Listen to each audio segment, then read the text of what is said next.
من ذا الذي يقرض الله قرضا حسنا فيضاعفه له أضعافا كثيرة والله يقبض ويبسط وإليه ترجعون. بەناوی خوای بەخشندە و میهرەبان سڵاوتان لەبێ بینەرانی بەڕێز و خۆشەویست. دیارە دەستگای خێرخوازی بەخشین لە چوارچێوەی هاوکاریەکانی لە مانجی ڕەمەزانی پیرۆز وەکو تەواوی ساڵانی ڕابردوو بۆ ئەم ساڵیش چەند پرۆژەیەکی گرنگی بۆ هاوکاری خەڵکی هەژار و کەم دەرامەت ڕاگەیاندووە. یەکێک لەو پرۆژانە بریتێ لە دابەشکردنی سەبەتەی خۆراک لە تەواوی شار و شارۆچکەکانی هەرێمی کوردستان کەوا زیاتر لە 2000 سەبەتەی خۆراکە.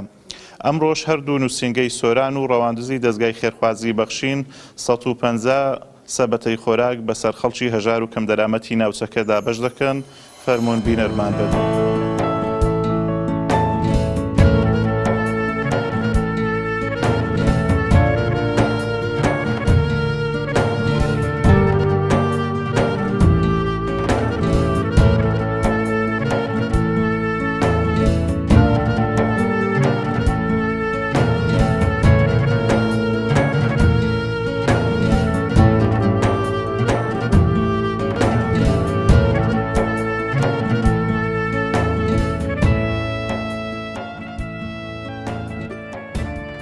ساتە بە ناوی دەستگایی بەخشینی سۆران و ڕەواندزیش بەخێرات نەچی ئەو کەناڵی پیامەکەین کە ساڵانە ئەو پرۆژەی ئەو کارتۆنە بەخشینی ئەدات ئەو خەڵکە هەژار و نەداری ئێستا کوردستان بە قەیرانێکی زۆر سەخت و دژوار و بێئیشی و بێکاری تێپەڕی و خەڵکی هەژار و نەداریش گەلک زۆرە پێویستی بە ئەو کارتۆنە بەخشینە و ئەو خەڵکە خوا پێداوی کە خوا ئەو پارە و داهاتی پێدانە هیوادارین ساڵانە هاوکاری دەستگای خێرخوازی بەخشین بکەن تا ئەمەش بە پێی توانەوە بۆکران بتوانین ئەو خۆراکی بەسەر هەژاراندا بەش بکەین.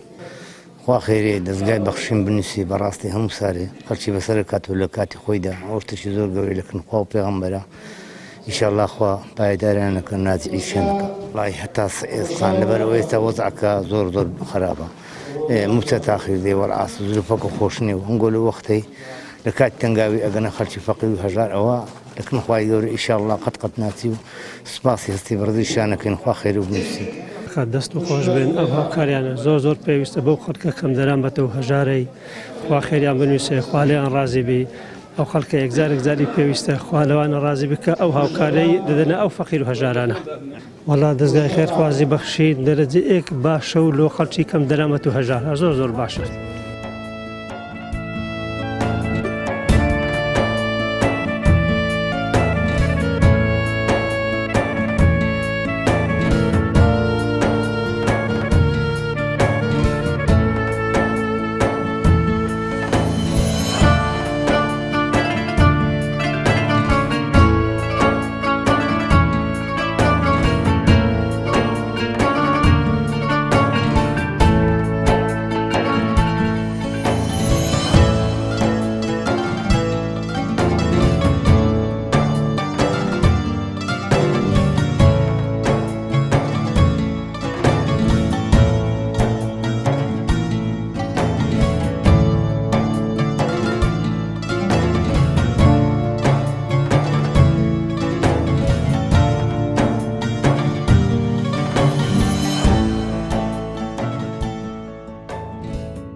وەک بەرنامەی بەخشین توانیمان کۆمەڵێک ئازوقە و سەبەتی خۆراک ئامادە بکەین بۆ خەڵکێکی یەتیم منداڵی بێباوک و خەڵکی هەژار خەڵکی کرێسی نەخۆش لە سنوورەکەمان.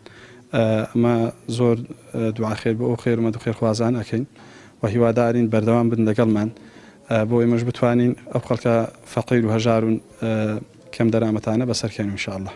ئەو خەڵکانە لە سنوورەکەمان ناونووسینمان کردوون و سەردانی مەدانیشمان کردوون خەڵکی نەخۆش خەڵکی کرێسی بێموچە بێئیش بێکار و کەسابەت ئەوە لەناو پرۆژەکەماندا جیانە بیتوە. یا ڕەبی جێمەکان و بەهەژبی خوا خێری ئەو خێرخوازدانش بنویسی کە ئەو شتەی لۆمانێرن زۆر مەمنون یاوم زۆر خراپەوە لەسەر جێکەتی چەند سارە کلێکی لە دەستدا دەمارەشی لە دری گیرایەجا پێویستین پێ بەڕاستی خوا خێر و بنویستی یا ڕەبی جێگە و بەهەژبی یا ڕەبی خوایە زۆر پێویستە بەخوای دەست چاو خۆش بن خوا خێرێ بنویستی خوا ڕەبی خوا هەر بەردەوام بن بەخوا شەش هێتی مێ هیچ محاشم نییە هیچ و هیچ بخڕتە لە بەنە دەوام بن خوا دەست و چاویان خۆش بن خوا خێریان بنویستی خوا ڕەبی بخوا هەری نێ ببینن هەتاش دەست چاو خۆش بن خوا دەستخۆشتانی دەکەین خوا خێری دەستگای خێرخوازی بنووسێ و خێرخوازانێک کە هەوکاریمان دەکەن و لە ئێستاش دەباری دۆخی خەڵک خۆش نییە و نازیژیرە هەرچەندە ساتێکی زۆرە لە قەیرانداین بەڵام زۆر دەستخۆشی لەو خێرخوازان دەکەن کە هاوکاریمان دەکەن هیوادارین بەردەوام بن لەسەر خێری خوان و هاوکاری بەخشین بکەن بۆ ئەوش بتوانی هاوکاری خێرخوازان بکە.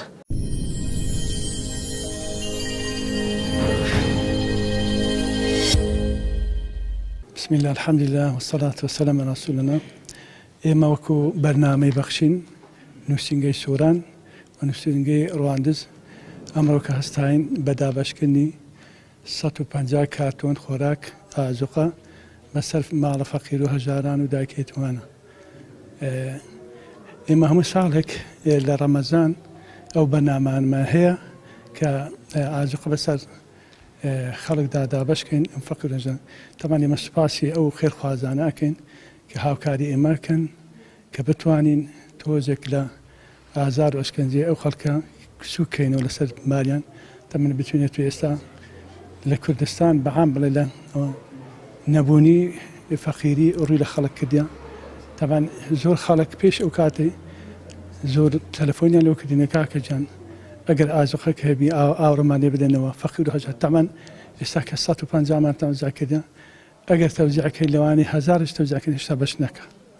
بەڵام الحەمدوللیلا ئێمە الحەمدوللیلا ئێستا کە توانیمان 150 ئازوقە دابەشکەین بەسەر ئەو فەقیرانە سوپاسی خوایەکەن و سوپاسی ئەو خەڵکانەشەکەین کە یارمەتیان داین هاوکاریان کردین زۆر سوپاسیانەکەی دەستی خۆشوی دەستخۆشیان لێکرد.